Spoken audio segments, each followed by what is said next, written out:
Thank you, Mr. Chairman. Thank you, Secretary Mnuchin, for being here.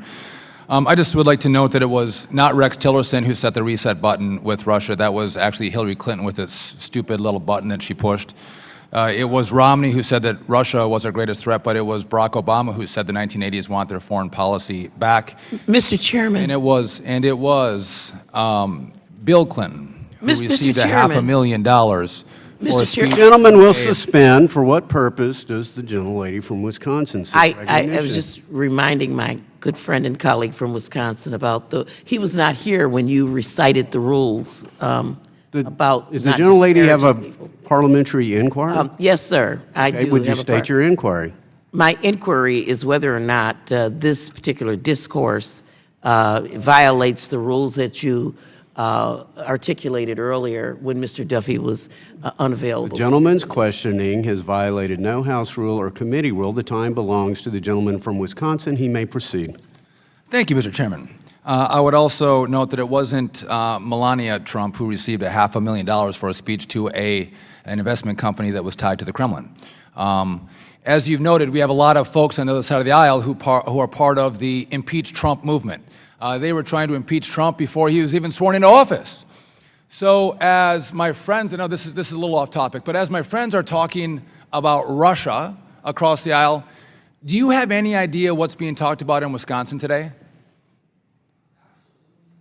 Sorry, absolutely. 13,000 new jobs and a $10 billion investment from Foxconn to build the most advanced manufacturing plant in the United States, and for the first time, and I can't even remember how long, to build TV screens and other videos. It's just extraordinary, and I was pleased to be at the White House yesterday for that announcement, and congratulations to Wisconsin. I know it was a very competitive situation with other states, and boy, that'll be a big deal for that economy.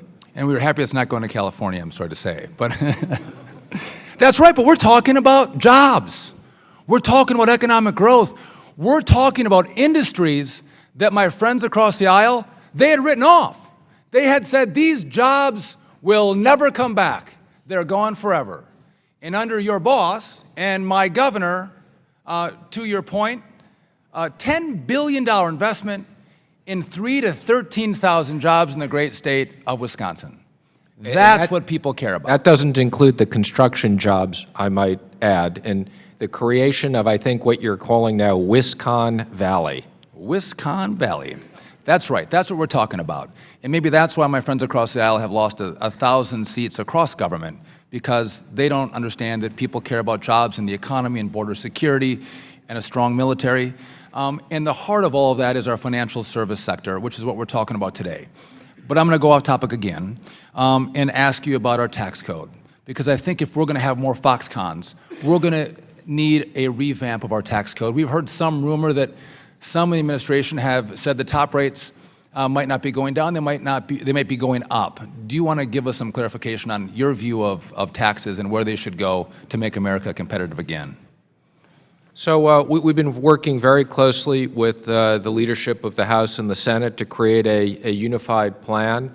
Our objectives are very simple. On the personal side, we want to cut down the number of brackets. We want to simplify taxes. 95% of Americans will be able to do their taxes on a giant postcard.